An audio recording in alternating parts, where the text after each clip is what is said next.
अस्सलाम वालेकुम नाज़रीन, मैं हूं कैसर अंजुम।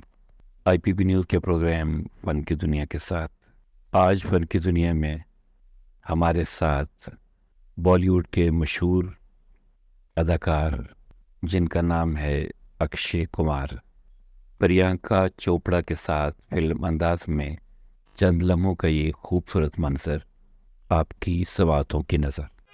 सॉरी वर्ड बोलने से कुछ नहीं चलेगा। बोलो कि मैं तुम्हें अच्छी लगती हूँ। ना ना हाँ हाँ हाँ हाँ के ना। हाँ अच्छा हाँ तो बोलो प्यार से कि मैं तुम्हें अच्छी लगती हूँ। हाँ तुम मुझे अच्छी लगती हो। बस भाभी आ गई। अब मैं कहाँ चुप हूँ?